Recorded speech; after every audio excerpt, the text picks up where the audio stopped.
Well, hey, good day to you. This is Todd. I am a regular dude walking in the Word. Hey, we're going, right now we're in Exodus 19. This is the last episode before we step into chapter 20, where we're talking about the Ten Commandments. We're at the point now where Moses has brought the people to the Mount Sinai, and this episode here is real. It's called Preparation to Meet with God. And you're going to see all the preparation that God requires of the people here. The point here today is we should have some preparation when we meet with God too. Okay, when you look at this, it's obvious God is a holy God and doesn't want to put up with a bunch of garbage.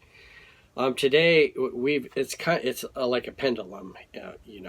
Things happen and then it swings the other way. So in our past history, the church has been so strict and like, oh, you got to do this and this, and you have to dress a certain way and do these things before you come to the church.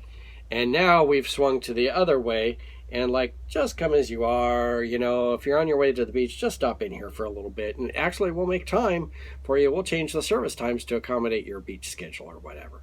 And so we've swung the pendulum the other way. But God wants some, he's holy, and we need to come into his presence with preparation, not just show up like, hey, I think I'll catch you on my way to the beach, just like stopping at 7-Eleven for a quick time of prayer and worship before I do my other things. So let's read here today. This is Preparation to Meet with God, and this is taken from Exodus chapter 19, verses 9 through 25. All right. The Lord said to Moses, I'm going to come to you in a dense cloud, so that the people will hear me speaking with you and will always put their trust in you. Then Moses told the Lord what the people had said. And the Lord said to Moses, go to the people and consecrate them today and tomorrow. Have them wash their clothes and be ready by the third day, because on that day the Lord will come down on Mount Sinai in the sight of all people. Put limits for the people around the mountain, and tell them, be careful that you do not approach the mountain or touch the foot of it.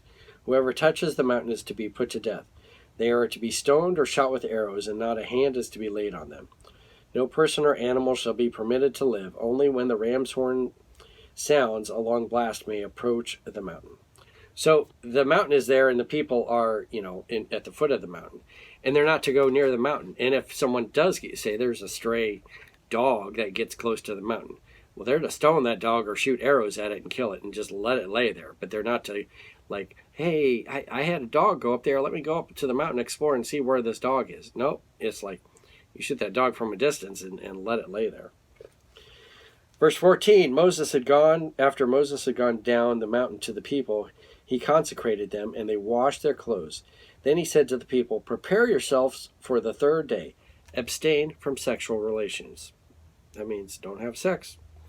On the morning of the third day, there was thunder and lightning with a thick cloud over the mountain and a very loud trumpet blast. Everyone in the camp trembled. All right. They're shaken up here with what's happened, and they were trembling. Then Moses led the people out of the camp to meet with God, and they stood at the foot of the mountain. Mount Sinai was covered with smoke because the Lord descended on it in fire. The smoke billowed up like a smoke from a furnace, and the whole mountain trembled violently. As the sound of the trumpet grew louder and louder, Moses spoke, and the voice of God answered him. The Lord descended to the top of Mount Sinai and called Moses to the top of the mountain. So Moses went up, and the Lord said to him, go down and warn the people, so that they do not force their way through to see the Lord, and many of them perish. Even the priests who approach the Lord must consecrate themselves, or the Lord will break out against them. Moses said to the people cannot come up to Mount Sinai because you yourself warned us. Put limits around the mountain and set it apart as holy. The Lord replied, go down and bring Aaron up with you, but the priests and the people must not force their way through to come up to the Lord, or he will break out against them. So Moses went down to the people and told them. Okay? So it's actually, if you were paying attention as I was reading here, it's twice Moses went up and down to the mountain And God was saying, he went up there and said, you better warn the people not to come near the mountain, stay far away from the mountain.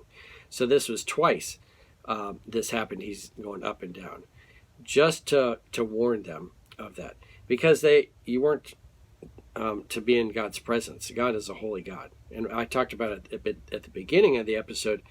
We've taken the pendulum, and it used to be we had all these restrictions before you come to church, do this and this and this. And wear your Sunday best and all this. And now we've gone in some churches so casual, like just when you're on your way to the beach today, stop in at church for a little bit and we'll shorten the service for you and all that and so forth. So we've gone to the other way today, but we need to have a holy respect for God.